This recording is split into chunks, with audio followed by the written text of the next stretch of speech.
Hello everyone, welcome to Knowledge Plus YouTube channel. आज 29 जून 2020 है और आज की इस वीडियो में हम कवर करने वाले हैं जितनी एजुकेशनल न्यूज़ और जॉब रिलेटेड न्यूज़ आज के न्यूज़पेपर में दी गई हैं। तो स्टार्ट करते हैं हम।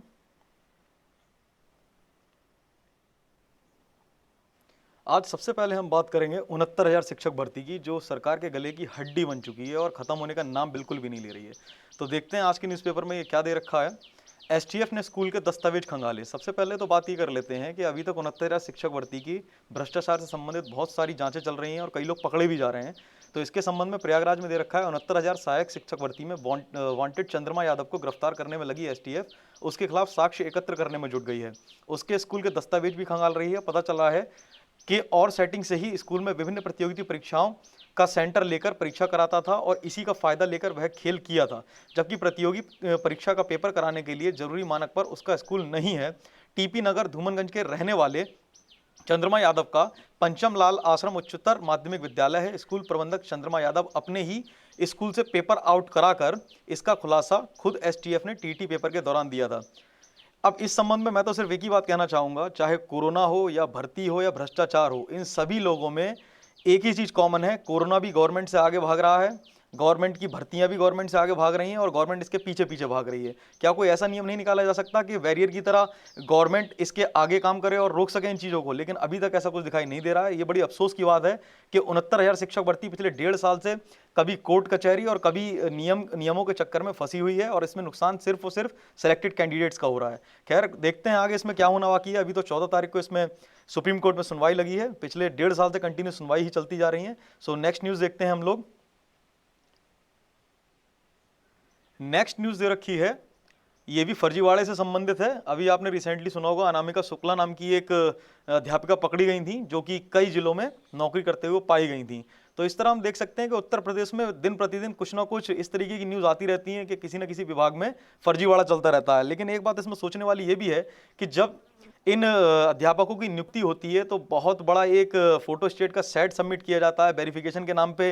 कई दिनों का प्रोसेस चलता है, तो उस टाइम पर ये वेरिफिकेशन कहाँ जाता है? तो खैर, इसमें न्यूज़ दे रखी है, फर्जी शिक्षकों की मंडलीय समीक्षा आज से।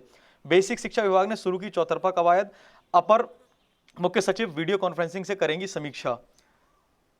फर्जी शिक्षकों को बाहर का रास्ता दिखाने के लिए बेसिक शिक्षा विभाग ने चौतरफा कवायद शुरू कर दी है। इसी कड़ी में अपर मुख्य सचिव रेणुका कुमार सोमवार से फर्जी शिक्षकों के मुद्दे पर मंडलवार समीक्षा करेंगी। हर मंडल के लिए दिन तय है और वीडियो कॉन्फ्रेंसिंग के माध्यम से ये समीक्षा की जाएगी।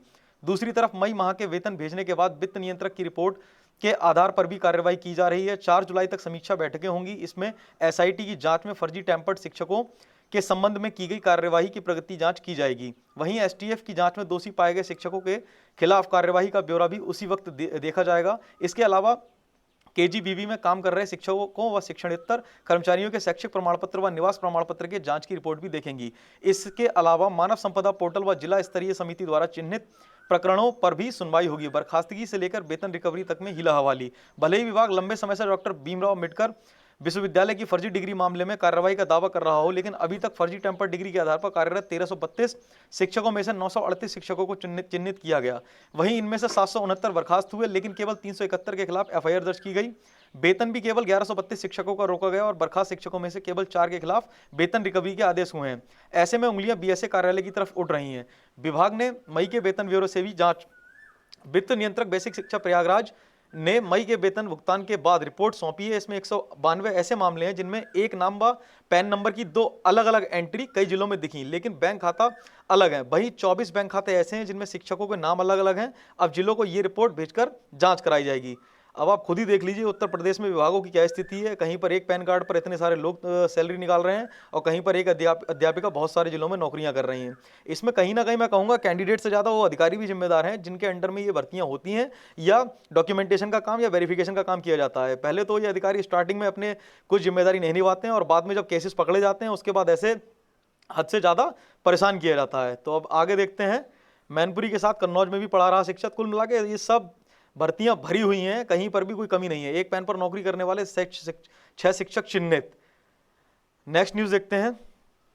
नेक्स्ट न्यूज़ है, जांच कमेटी के विरोध में उतरे शिक्षक। जहां एक तरफ गवर्नमेंट लीपापोती का काम कर रही है, हर तरफ से केवल और केवल जांच करा रही है, उसी तरफ शिक्षक भी हैं जो इस तरह की जांचों का विरोध भी कर रहे हैं। तो इसमें दे रखा है, प्रदेश के राज्य विश्वविद्यालयों, राजकीय महाविद्यालयों और सहायता प्राप्त महाविद्यालयों में तैनात शिक्षकों के भौतिक सत्यापन और उनके शैक्षणिक अभिलेखों की जांच के लिए कमेटी गठित करने के आदेश का विरोध शुरू हो गया है। शिक्षक इस आदेश को अपमानजनक मान रहे हैं। शिक्षक संगठन कानूनी लड़ाई लड़ने के विकल्प पर भी विचार कर रहे हैं। बहस का विषय बना है मुद्दा। शासन ने सभी जिलों में जिलाधिकारी की तरफ से नामित अपर जिलाधिकारी की कमेटी का अध्यक्ष बनाया है। इसी तरह स्थलीय जांच के लिए जिलों में गठित होने वाली 2 अलग अलग उप समितियां में उप जिलाधिकारी को अध्यक्ष बनाया गया है। शासन के उच्च शिक्षा विभाग का यह आदेश जारी होते ही शिक्षकों में नाराजगी व्याप्त हो गई। विश्वविद्यालय व महाविद्यालय स्तर पर बने शिक्षकों के व्हाट्सएप ग्रुप में यह विषय बहस का मुद्दा बना हुआ है। उनका कहना है इस आदेश से तो कुलपतियों की भी जांच एसडीएम की अध्यक्षता वाली कमेटी करेगी, क्योंकि कुलपति किसी न किसी विश्वविद्यालय के प्रोफेसर हैं। इसी तरह विश्वविद्यालय के प्रति कुलपति, संकायाध्यक्ष व विवादाध्यक्ष तक की जांच भी एसडीएम करेंगे। डॉक्टर विनोद कुमार सिंह ने कहा कि जांच का यह आदेश अनुचित है। तो ये तो देखने वाली बात होगी, इसका विरोध किया जाता है या आगे चलकर इसके साथ क्या होता है। नेक्स्ट हमारी न्यूज़ है विश्वविद्यालय की परीक्षा पर समिति की रिपोर्ट आज। कोरोना महामारी के चलते जहां पर विश्वविद्यालय कोई भी परीक्षा या एंट्रेंस एग्जाम कराने में असमर्थ हैं, उसी की रिपोर्ट आज आनी है। तो देखते हैं। मेरठ प्रदेश के विश्वविद्यालयों में परीक्षा पर फैसले को बनी 4 सदस्यीय समिति आज लखनऊ में शासन को अपनी रिपोर्ट सौंपेगी। समिति के अध्यक्ष प्रोफेसर NK तनेजा रविवार को लखनऊ पहुंच गए। समिति के बाकी सदस्य भी आज लखनऊ पहुंच सकते हैं। सभी सदस्य मीटिंग कर निर्णय करते हुए अपनी रिपोर्ट शासन को सौंपेंगे। समिति वैसे तो सीधे शासन को सीलबंद लिफाफे में रिपोर्ट सौंपेगी, लेकिन बीते 2 दिनों में समिति के काफी सदस्यों ने वर्तमान स्थितियों में परीक्षा कराने में असमर्थता जताई है। तो हम कह सकते हैं कि कोरोना जहां तक महामारी बढ़ती जा रही है और हॉटस्पॉट एरियाज बढ़ रहे हैं, तो ऐसी कंडीशन में मुझे नहीं लगता कि विश्वविद्यालय किसी भी प्रकार की परीक्षा कराने में समर्थ हो सकते हैं। और इसी में भलाई भी है, ताकि स्टूडेंट्स भी सेफ रहें और टीचर्स और विश्वविद्यालय भी इस चीज़ से सेफ रहें। नेक्स्ट एक बहुत ही सकारात्मक न्यूज़ है। अभी 27 तारीख को हाई स्कूल और इंटर यूपी बोर्ड के परीक्षा परिणाम घोषित हुए हैं और इससे संबंधित कई छात्र ऐसे भी हैं जिनके काफ़ी कम नंबर आए हैं या फिर असफल भी हो गए हैं। तो इस संबंध में यहाँ पर न्यूज़ दी गई है कि बरेली के इन अधिकारियों के आए थे कम नंबर, फिर भी पाया मुकाम। तो ये विनय कुमार जी हैं जो कि बरेली के BSA हैं, और ये हैं GST में निरीक्षक दुर्गेश चौहान। ये दोनों ही आज बहुत अच्छे अधिकारी रैंक पर हैं और इनके एकेडमिक में बहुत ही कम परसेंटेज आती थी। तो इनके बारे में दे रखा है, BSA विनय कुमार की गिनती हमेशा ही मेधावी छात्रों में रही, मगर जब रिजल्ट आता था तब उनके नंबर कम ही होते थे। विनय के हाई स्कूल में 50 और इंटर में 52% अंक आए। इसके बाद भी वह कभी निराश नहीं हुए, हमेशा सकारात्मक होकर प्रतियोगी परीक्षाओं के बारे में सोचते रहते थे। आज BSA बरेली के रूप में वो अपनी छाप छोड़ रहे हैं। विनय कहते हैं कि प्रतियोगी परीक्षाओं में कम या ज़्यादा अंक का कोई भी प्रभाव नहीं पड़ता है, वहाँ सभी को समान मौके मिलते हैं, इसीलिए अंकों के चक्कर में पड़कर परेशान ना हो। दूसरी ओर सेंट्रल GST में निरीक्षक दुर्गेश चौहान की हाई स्कूल और इंटर में 2nd डिवीजन आई थी। आगे की पढ़ाई में भी उन्होंने कभी प्रथम श्रेणी नहीं पाई, मगर SSC की एक परीक्षा में उनको पूरे भारत में 5वीं रैंक आई। दुर्गेश कहते हैं अंकों को मैंने सदैव सिर्फ अंक ही माना, इससे ज़्यादा कुछ नहीं। किसी एक परीक्षा के अंक आपकी प्रतिभा को नहीं माप सकते। आपके अंक आज भले ही ज़्यादा या कम आए हो, पर प्रतियोगिता परीक्षाओं में इन अंकों का कोई मतलब नहीं है, वहाँ आपके ज्ञान की परीक्षा होती है। तो ये बिल्कुल सही बात कही है दोनों ही सर ने। अगर आपके अंदर टैलेंट है और आप किसी चीज़ को मुकाम को हासिल करना चाहते हैं तो बिल्कुल अपनी मेहनत के दम पे कर सकते हैं। एकेडमिक का इतना मैटर कुछ नहीं है, अगर आपके अंदर टैलेंट है तो आप जरूर आगे बढ़ेंगे। तो ये थी आज की एजुकेशनल न्यूज़।